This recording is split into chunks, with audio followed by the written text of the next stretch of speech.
लेख में निहित किसी भी जानकारी, सामग्री, गणना की सटीकता या विश्वसनीयता की गारंटी नहीं है। विभिन्न माध्यमों, ज्योतिषियों, पंचांग, प्रवचनों, मान्यताओं, धर्म ग्रंथों से संग्रहित कर ये जानकारी आप तक पहुंचाई गई है। हमारा उद्देश्य महज आप तक सूचना पहुंचाना है। इसके उपयोगकर्ता इसे महज सूचना समझकर ही ले। इसके अतिरिक्त इसके किसी भी उपयोग की जिम्मेदारी स्वयं उपयोगकर्ता की ही रहेगी। नमस्कार दोस्तों, स्वागत है आप सबका आपके चैनल जी जायसवाल अद्भुत ज्ञान गंगा में। दोस्तों, आज हम लेकर के आए हैं आषाढ़ मास में तुलसी माता की व्रत कथा। दोस्तों, आगे बढ़ने से पहले आप इस चैनल में नए हैं तो प्लीज़ इसे सब्सक्राइब कर लें। वीडियो को अंत तक देखिए। हमारा यह वीडियो आपको कैसा लगा कमेंट बॉक्स में ज़रूर बताइए। आइए हम आगे बढ़ते हैं और जानते हैं तुलसी माता के बारे में व्रत एवं कथा। एक बार शिव ने अपने तेज को समुद्र में फेंक दिया था। उससे एक महातेजस्वी बालक ने जन्म लिया। यह बालक आगे चलकर जालंधर के नाम से पराक्रमी दैत्य राजा बना। इसकी राजधानी का नाम जालंधर नगरी था। दैत्यराज कालनेमी की कन्या वृंदा का विवाह जालंधर से हुआ। जालंधर महाराक्षस था। अपनी सत्ता के मद में चूर उसने माता लक्ष्मी को पाने की कामना से युद्ध किया, परंतु समुद्र से उत्पन्न होने के कारण माता लक्ष्मी ने उसे अपने भाई के रूप में स्वीकार किया। वहां से पराजित होकर वह देवी पार्वती को पाने की लालसा से कैलाश पर्वत पर गया। भगवान देवाधिदेव शिव का ही रूप धरकर माता पार्वती के समीप गया, परंतु मां ने अपने योग बल से उसे तुरंत पहचान लिया तथा वहां से अंतर्ध्यान हो गई। देवी पार्वती ने क्रोध होकर सारा वृत्तांत भगवान विष्णु को सुनाया। जालंधर की पत्नी वृंदा अत्यंत पवित्र पतिव्रता थी। उसी के पतिव्रत धर्म की शक्ति से जालंधर न तो मारा जाता था और न ही पराजित होता था। इसीलिए जालंधर का नाश करने के लिए वृंदा के पतिव्रत धर्म को भंग करना बहुत आवश्यक था। इसी कारण भगवान विष्णु ऋषि का वेश धारण कर वन में जा पहुँचे, जहाँ वृंदा अकेली भ्रमण कर रही थी। भगवान के साथ दो महावीर राक्षस भी थे, जिन्हें देखकर वृंदा भयभीत हो गई। ऋषि ने वृंदा के सामने पल में दोनों को भस्म कर दिया।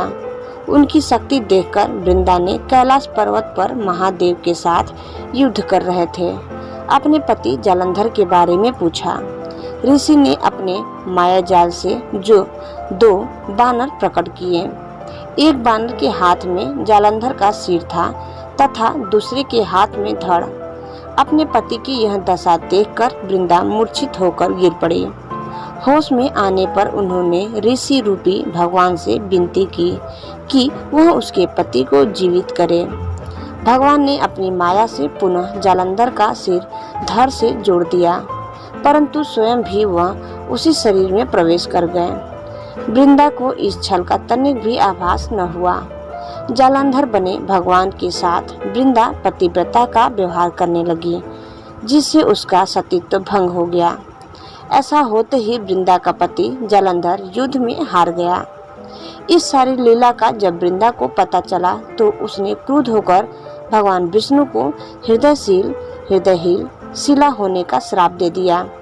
अपने भक्त के श्राप को भगवान विष्णु ने स्वीकार किया और शालिग्राम पत्थर बन गए। सृष्टि के पालनकर्ता के पत्थर बन जाने से ब्रह्मांड में असंतुलन की स्थिति हो गई। यह देखकर सभी देवी देवताओं ने वृंदा से प्रार्थना की वह भगवान विष्णु को श्राप से मुक्त कर दे। वृंदा ने भगवान विष्णु को श्राप मुक्त कर स्वयं आत्महत्या कर ली। जहाँ वृंदा भस्म हुई वहाँ तुलसी का पौधा उगा। भगवान विष्णु ने वृंदा से कहा, हे वृंदा, तुम अपने सतीत्व के कारण मुझे लक्ष्मी से भी अधिक प्रिय हो गई हो। अब तुम लक्ष्मी के रूप में सदा मेरे साथ रहोगी। तब से हर साल कार्तिक महीने के देव उठावनी एकादशी का दिन तुलसी विवाह के रूप में मनाया जाता है। जो मनुष्य भी मेरे शालिग्राम रूप के साथ तुलसी का विवाह करेगा, उसे इस लोक और परलोक में विपुल यश प्राप्त होगा। उसी दैत्य जालंधर की यह भूमि जालंधर नाम से विख्यात है। सती वृंदा का मंदिर मोहल्ला कोट किशनचंद में स्थित है। कहते हैं कि इस स्थान पर एक प्राचीन गुफा भी थी जो सीधे हरिद्वार तक जाती थी।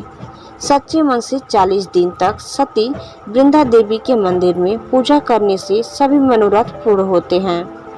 दोस्तों, मृत्यु के समय जिसके प्राण मंजरी रही तुलसी और गंगा जल मुख में रखकर निकल जाते हैं, वह पापों से मुक्त होकर बैकुंठ धाम को प्राप्त होता है।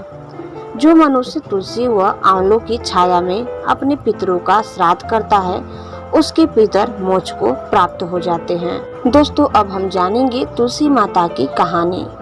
तुलसी माता की कृपा प्राप्त करने वाली बुढ़िया माई की एक बेहद ही रोचक और रुला देने वाली कहानी है। कार्तिक महीने में एक बुढ़िया माई तुलसी जी को सींचती और कहती कि हे तुलसी माता, सत की दाता, मैं तेरा बिड़ला सींचती हूँ। मुझे बहू दे, पीताम्बर की धोती दे, मीठा मीठा घास दे, बैकुंठा में वास दे, चटक की चाल दे, पटक की मौत दे, चंदन का काठ दे, रानी सा साज दे, दाल भात का भोजन दे, 11 की मौत दे, कृष्ण जी का कंधा दे। तब तुलसी माता यह सुनकर सूखने लगी।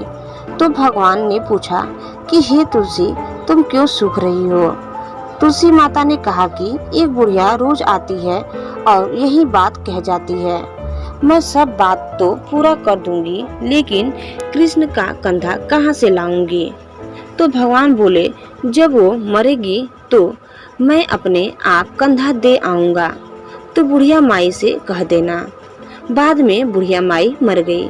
सब लोग आ गए। जब माई को ले जाने लगे तो वह किसी से न उठी। तब भगवान एक 12 बरस के बालक का रूप धारण करके आए।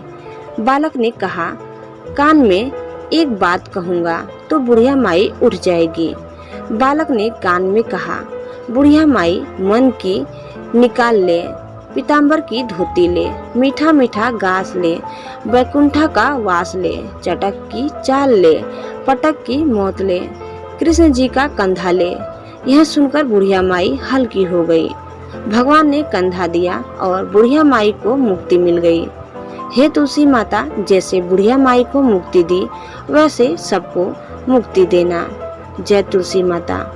तो दोस्तों, आपको हमारी यह वीडियो कैसी लगी हमें कमेंट बॉक्स में जरूर बताइए, और आप इस चैनल में नए हैं तो प्लीज़ इसे सब्सक्राइब करना न भूलें। धन्यवाद।